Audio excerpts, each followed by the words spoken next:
श्वसन के विभिन्न चरण ना, श्वसन के चरण। हम लोगों ने अभी तक श्वसन से जुड़ा हुआ पढ़ा।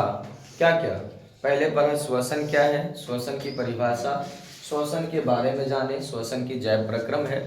उसके बाद हम लोगों ने श्वसन के प्रकार को पढ़ा, जिसमें था वायवीय श्वसन और अवायवीय श्वसन। फिर वायवीय तथा अवायवीय श्वसन की व्याख्या किए, फिर उन दोनों के बीच समानता और अंतर को पढ़े। फिर उसके बाद क्या पढ़े? हम लोगों ने अलग अलग प्रकार के श्वसन अंग को पढ़ा। क्या? अलग अलग प्रकार के श्वसन अंग को पढ़ा। अब जाकर हम लोग पढ़ रहे हैं श्वसन के अलग अलग चरण। 2 चरणों में श्वसन संपन्न होती है। पहले में हम लोग सांस लेते हैं और दूसरे में सांस छोड़ते हैं। सांस लेने की क्रिया को आप अंतः श्वसन भी कह सकते हैं। क्या कह सकते हैं? कहीं कहीं ऐसा जिक्र किया गया है, सांस लेने की क्रिया क्या है? अंतः श्वसन। और सांस छोड़ने की क्रिया क्या है? बाह्य श्वसन। क्या है? बाह्य श्वसन। तो इस प्रकार से 2 चरणों में श्वसन क्या हो रही है? संपन्न हो रही है। अंतः श्वसन और बाह्य श्वसन, अप्रश्वास और उच्छ्वास। तो श्वसन के कितने चरण? 2 चरण, प्रश्वास और उच्छ्वास। प्रश्वास और उच्छ्वास। प्रश्वास क्रिया के दौरान क्या होता है और उच्छ्वास क्रिया के दौरान क्या होता है? आप सिंपली कैसे बोल दीजिएगा कि सांस लेने की घटना प्रश्वास कहलाएगी और सांस छोड़ने की क्रिया क्या कहलाएगी? उच्छ्वास कहलाएगी। परंतु इस क्रिया के दौरान होता क्या है, इसको समझना है। तो प्रश्वास क्या है? तो 2 चरणों में संपन्न होगी, प्रश्वास और उच्छ्वास। तो प्रश्वास क्या है? श्वसन का वह चरण जिसमें वायुमंडल से हवा को सांस तो लिया जाता है तथा हवा में मौजूद क्या? ऑक्सीजन। हवा में मौजूद ऑक्सीजन गैस फेफड़ों की रक्त कोशिका से, फेफड़ों की रक्त कोशिका से हृदय के पंप द्वारा, यानी ऑक्सीजन गया फेफड़ा में, जो रक्त है, जो खून है, ऑक्सीजन को पकड़ लिया, हृदय तक पहुंचाया और हृदय तक पहुंचाने के बाद हृदय जो है पूरे शरीर की कोशिकाओं तक पहुंचाता है। किस कार्य के लिए? ऊर्जा उत्पादन के लिए। किस कार्य के लिए? ऊर्जा उत्पादन के लिए। इस कार्य को कहते हैं प्रश्वास। इस क्रिया को क्या कहेंगे? प्रश्वास। इस क्रिया को क्या कहेंगे? प्रश्वास। फिर से देखो क्या है? श्वसन का वह चरण जिसमें वायुमंडल से हवा को सांस लिया जाता है तथा हवा में मौजूद ऑक्सीजन गैस फेफड़ों की रक्त कोशिका से हृदय के पंप द्वारा पूरे शरीर में, पूरे शरीर की कार्य कोशिकाओं तक ऊर्जा उत्पादन के लिए पहुंचाया जाता है। इस क्रिया को कहते हैं प्रश्वास। या डायरेक्ट कहेंगे सांस लेने की क्रिया को प्रश्वास या अंतः श्वसन कहा जाता है। अब दूसरा देखो क्या लिखे हैं? उच्छ्वास। क्या है रे? तो श्वसन का वह चरण जिसमें प्रश्वास क्रिया से जो उत्पन्न हुआ है कार्बन डाइऑक्साइड। किस क्रिया से? प्रश्वास क्रिया से ना, यानी कि सांस लिए, उसमें जो ऊर्जा बना, ऊर्जा बनने के बाद एक गैस मुक्त होता है कार्बन डाइऑक्साइड। कौन सा गैस? हम लोग पढ़े थे कि नहीं वायवीय श्वसन में? क्या क्या मुक्त होता है? जल, कार्बन डाइऑक्साइड और ऊर्जा की अधिक मात्रा। तो जो कार्बन डाइऑक्साइड उत्पन्न हुआ वो हमारे शरीर में क्या है? उत्सर्जी पदार्थ है, उसको तो बाहर निकालना जरूरी है। तो वो जो बाहर निकलेगा वो किस क्रिया द्वारा? उच्छ्वास क्रिया द्वारा। किस क्रिया द्वारा? उच्छ्वास क्रिया द्वारा। तो इसलिए लिखे हैं श्वसन का वह चरण जिसमें प्रश्वास क्रिया से उत्पन्न कार्बन डाइऑक्साइड रक्त के साथ फेफड़े में आकर बची हवा के साथ बाहर निकल जाता है। इसको कहेंगे उच्छ्वास। क्या कहेंगे? डायरेक्ट कह सकते हैं सांस छोड़ने की क्रिया को उच्छ्वास या बाह्य श्वसन कहते हैं। कोई दिक्कत वाली बात नहीं है। चलिए आगे देखिए क्या है। अब हम लिखे नीचे क्या? श्वासोच्छ्वास। कई बार एग्जाम में पूछा गया है श्वासोच्छ्वास क्या है? क्या? श्वासोच्छ्वास। यानी नहीं लग रहा है दोनों मिला हुआ है, प्रश्वास और उच्छ्वास? तो वही है ही। तो प्रश्वास और उच्छ्वास दोनों क्रियाओं के सम्मिलित रूप को श्वासोच्छ्वास कहेंगे। क्या कहेंगे? श्वासोच्छ्वास। किसको कहेंगे श्वासोच्छ्वास? प्रश्वास तथा उच्छ्वास दोनों क्रियाओं के सम्मिलित रूप को श्वासोच्छ्वास कहेंगे। बोलिए तो क्या बोले? श्वासोच्छ्वास। किसको कहेंगे श्वासोच्छ्वास? प्रश्वास तथा उच्छ्वास क्रिया के दोनों के सम्मिलित रूप को ना, प्रश्वास तथा उच्छ्वास दोनों क्रिया के सम्मिलित रूप को कहेंगे श्वासोच्छ्वास। क्या? श्वासोच्छ्वास। अब आते हैं ऑब्जेक्टिव की तरफ। क्या? ऑब्जेक्टिव कई है इसमें, वैसे ऑब्जेक्टिव नीचे 2-3 को लिखा गया है और लगभग हर साल जब भी श्वसन से पूछता है तो यही ऑब्जेक्टिव पूछता है। ठीक, ज्यादातर। तो क्या लिखे देखिएगा ध्यान से, जब सांस लिया जाता है, हम क्या लिखे, श्वासोच्छ्वास क्रिया से होने वाली अभिक्रियाएं, दो अभिक्रियाएं होती है, उसी पर थोड़ा सा गौर करना है कि जब सांस लिया जाता है तो जो फेफड़े की रक्त कोशिका है, जो फेफड़े की रक्त कोशिका है, और उस रक्त कोशिका में जो रेड ब्लड सेल्स होता है आरबीसी, समझ रहे हैं ना, क्या, आरबीसी, रेड ब्लड सेल्स। अच्छा, लाल रक्त कोशिका लाल क्यों होता है? हीमोग्लोबिन पाया जाता है। क्या पाया जाता है? हीमोग्लोबिन। खून लाल क्यों होता है? रक्त लाल होने का क्या कारण है? हीमोग्लोबिन की उपस्थिति ना।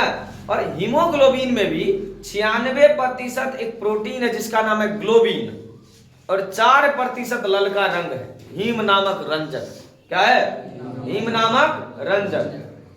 जो लाल रंग का रंजक है, तो लाल रंग का रंजक कितना प्रतिशत? 4% हीम। और उसी हीम नामक रंजक में रक्त में धातु पाया जाता है, एक मेटल पाया जाता है जिसका नाम है, क्या नाम है? फेरस, लोहा। क्या? लोहा। क्या पाया जाता है? लोहा। तो क्या खून में धातु पाया जाता है? पाया जाता है। क्या नाम है उसका? लोहा पाया जाता है खून में। न लग रहा है अचंभित कर रहा है? खून में क्या पाया जाता है? लोहा। तो हम लोग जो हरे पत्तेदार साग सब्जी फलना चिलना सब खाते हैं, उसमें क्या पाया जाता है? लोहा। तब हमारे शरीर के अंदर जाएगा। आयरन खाते हैं ना, आयरन खाइए, आयरन। तो क्यों खाता है? क्योंकि खून को वो जरूरी है। ई लोहा ने चाट लेना जो इधर उधर मिलता है इसे। हाँ, लोहा सब अलग अलग होता है, अब है तो वही, कंपोजिशन वही है, सारा चीज। Fe उसको भी लिखते हैं। आयरन जो है ना, फेरस जो है वो भी होता है। लेकिन यहाँ जो लोहा है, उस लोहे से अगर खाएंगे, बाहर खरीद लेंगे, बाहर जो मिलता है लोहा, जिसे हम लोग घर और बनाते हैं, ये वो सब चीज होता है, वो लोहा नहीं, ठीक ना। उड़ आता तो किधरो दो फक्का खा लेते ना रे, लोहा का कमी खत्म। ऐसा नहीं है, वो लोहा नहीं है, ध्यान रखना। रक्त में पाए जाने वाला हीम नामक रंजक के साथ जो लोहा पाया जाएगा, ये अलग लोहा है, जो पोषक तत्व के जैसे होता है। उसमें खनिज लवण जो होता है, ये खनिज है, जिसमें सोडियम, मैग्नीशियम, लोहा, ऐसे कई सारे आपको खनिज देखने को मिलेंगे। चलिए आगे बढ़ते हैं। तो जब सांस लिया जाता है तो फेफड़े की रक्त कोशिकाओं में मौजूद हीमोग्लोबिन हवा के ऑक्सीजन से रिएक्शन कर लेता है। फिर से देखिए, सांस लिए, जो हवा है, हवा में है ऑक्सीजन, ऑक्सीजन क्या करता है? हीमोग्लोबिन से अभिक्रिया कर लेता है, या हीमोग्लोबिन क्या करता है? ऑक्सीजन को पकड़ लेता है। कहां जा रहा है? हम यहां हैं ना।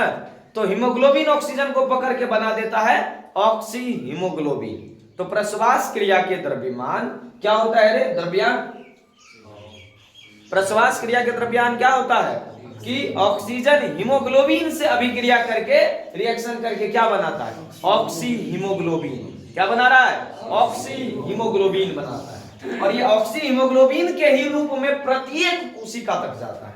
शरीर की प्रत्येक कोशिका तक किस रूप में जाएगा? ऑक्सी हीमोग्लोबिन के ही रूप में।